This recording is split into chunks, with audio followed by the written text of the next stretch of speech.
दोस्तों, answer academy में आपका फिर से एक मरतबा इस्तकबाल है। आज हम हॉट सीरीज को कंटिन्यू करते हुए मैथ फर्स्ट के चैप्टर नंबर 3 अर्थमेटिक प्रोग्रेशन यानी हिसाबी तसाउद का प्रॉब्लम सेट का क्वेश्चन नंबर 11 करने जा रहे हैं। देखिए क्वेश्चन में क्या दिया हुआ है।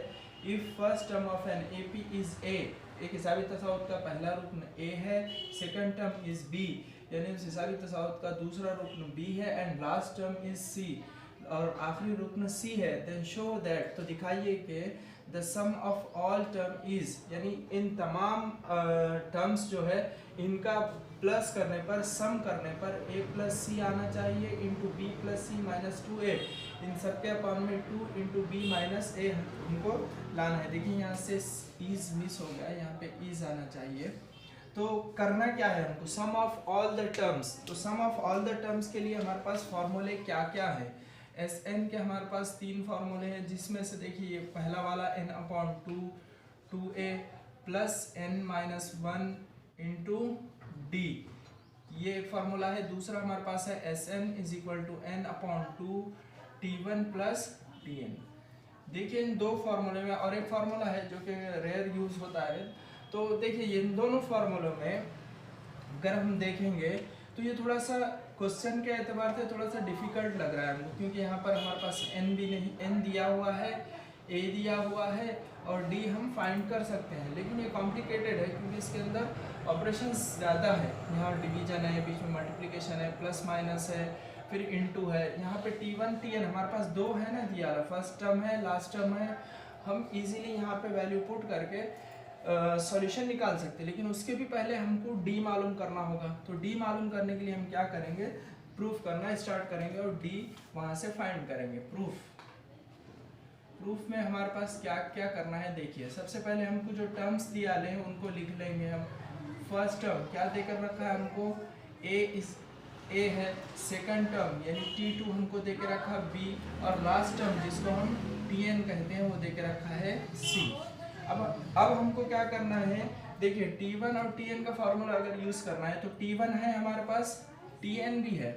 तो t1 और tn जब दिया है तो हम वैल्यू पुट करके इसकी वैल्यू निकाल सकते हैं, लेकिन उसके भी पहले हमको d की जरूरत पड़ेगी।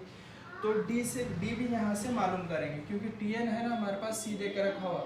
तो tn में वैल्यू पुट करने के लिए हमको d चाहिए, क्योंकि tn का फार्मूला क्या है हमारे पास, tn is equal to a plus n minus 1 into D. तो यहाँ पे हमको d और d की वैल्यू रखना है, तो हमको d मालूम करना पड़ेगा। तो d मालूम करने के लिए हम क्या करते हैं, d is equal to t2 minus t1। तो d हमारे पास t2 क्या है, b है, और t1 क्या है, a है। तो d हमको क्या मिला, इसलिए so that d is equal to b minus a। अब हमारे पास tn देकर रखा हुआ है, तो tn का फॉर्मूला इस्तेमाल करेंगे। tn इज इक्वल टू, हमको देकर रखा हुआ है tn इज इक्वल टू, क्या फार्मूला, पहले फार्मूला लिख लो, a plus n minus 1 into D. ये हमारे पास tn का फार्मूला है, ये हमने लिख लिया। अब इसके बाद वैल्यूज रखेंगे। tn की वैल्यू हमको देकर रखा है c है, is equal to a plus n minus 1 into D as it is लिख देंगे। फिर उसके बाद ये c की जगह c ही रखेंगे, ये प्लस का a तब इधर आएगा तो होगा माइनस में a is equal to n minus 1 into D as it is. अच्छा, d की वैल्यू भी तो है हमारे पास, एक काम करो d ना लिख के यहाँ पे क्या करेंगे, d की वैल्यू लिख लेंगे b माइनस a। अब ये पूरा मल्टीप्लाई में है b माइनस a, इधर आके क्या होगा, डिवीजन में होगा। अच्छा, b माइनस a क्यों कर रहे हैं यहाँ पे, तो देखिए हमको अपॉन में b माइनस a यहाँ पे प्रूव में दिया हुआ है। तो क्या करेंगे, b माइनस a को इधर ला लेंगे, मल्टीप्लाई में तो इधर आके डिवीजन में हो जाएगा c minus a upon b minus a is equal to, अब यहाँ बचा n माइनस 1। अब n माइनस 1 में माइनस का 1 है, इधर लेकर आएंगे तो वो क्या हो जाएगा, प्लस में हो जाएगा। तो c minus a upon b minus a, minus का 1 इधर जब आएगा तो प्लस का 1 होगा, इज इक्वल टू n। अब देखिए ये हमारे पास मिक्स फ्रैक्शन बन गई, ऊपर c minus a upon b minus a plus 1 है। जब ऐसी कंडीशन आती तो जो डिनोमिनेटर रहता है यानी नसबनुमा रहता है, इसका क्या करते हैं हम, ऊपर मल्टीप्लाई करते हैं, ऊपर अगर प्लस हो तो प्लस करेंगे, माइनस हो तो माइनस करेंगे।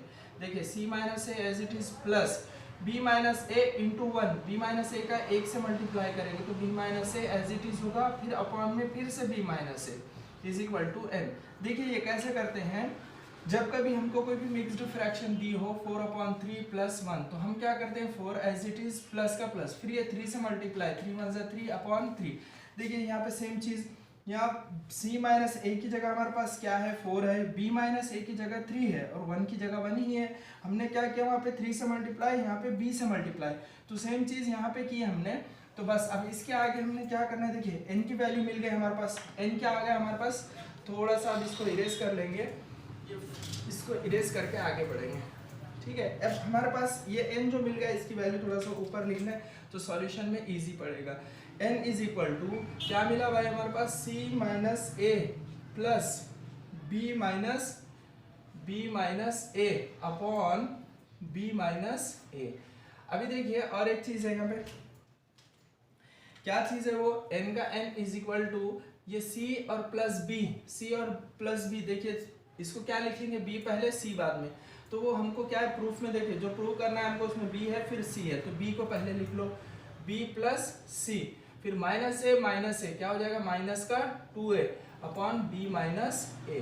देखो जो हमको एक पार्ट मिल गया जो प्रूव करना था, b plus c minus 2a upon 2b minus a मिल गया। अभी यहाँ a प्लस c लाना है और अपॉन में उसके 2 लाना है, तो n की वैल्यू मिल गई हमारे पास। अब हम क्या करेंगे, Sn वाला फॉर्मूला जो सेकंड वाला लिखा था मैंने यहाँ पे, वो यूज करेंगे।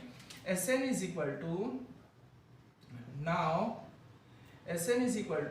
n/2, फिर क्या होगा t1 प्लस tn।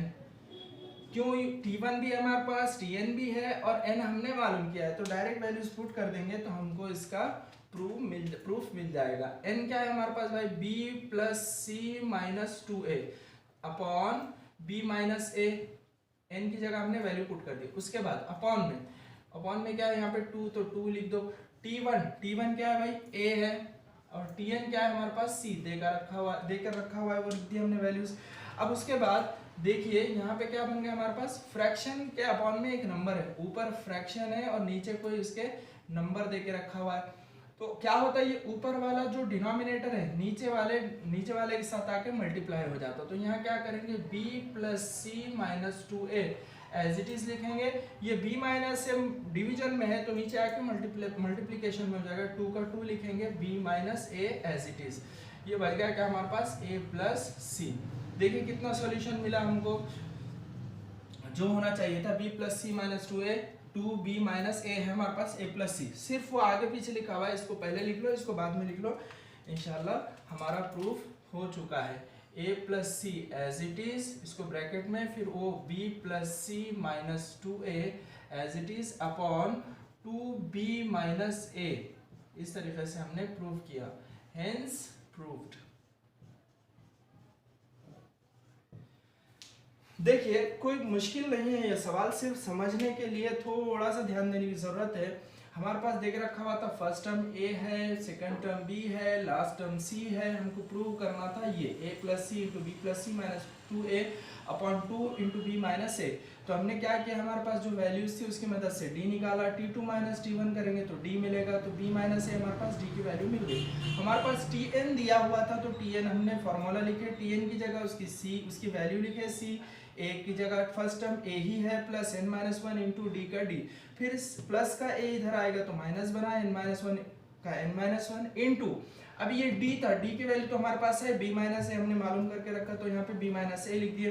फिर ये मल्टीप्लाई में b माइनस a था, इसको हमने डिवीजन में ला लिया क्योंकि हमको प्रूफ में वैसे ही करना था। फिर माइनस a था, 1 था तो माइनस 1 को इधर ला लिए, प्लस 1 बन गया। फिर मिक्स फ्रैक्शन के रूल से इसको मल्टीप्लाई की, हमारे पास ये बन गया c minus a plus b minus a। अब यहाँ माइनस a था तो इनका एडिशन कर सकते हैं हम, फिर c प्लस b था लेकिन प्रूफ में b प्लस c है तो हमने b पहले लिखे, c बाद में लिखे, माइनस a 2a हो गया अपॉन में b माइनस a। तो हमको कुछ पार्ट यहाँ पे प्रूफ का मिल गया था, यानी n की वैल्यू मिल गई थी। फिर हमने Sn का फॉर्मूला लगाए, n की जगह n की वैल्यू पुट करे और t1 की जगह t1 की वैल्यू, tn की जगह tn की वैल्यू, फिर उसको तरतीब से लिख दिए। इस तरीके से क्वेश्चन नंबर 11 हमारा सॉल्व होता है। वीडियो पसंद आए तो लाइक कीजिए, शेयर कीजिए, सब्सक्राइब कीजिए और देखते रहिए अंसारी एकेडमी। शुक्रिया।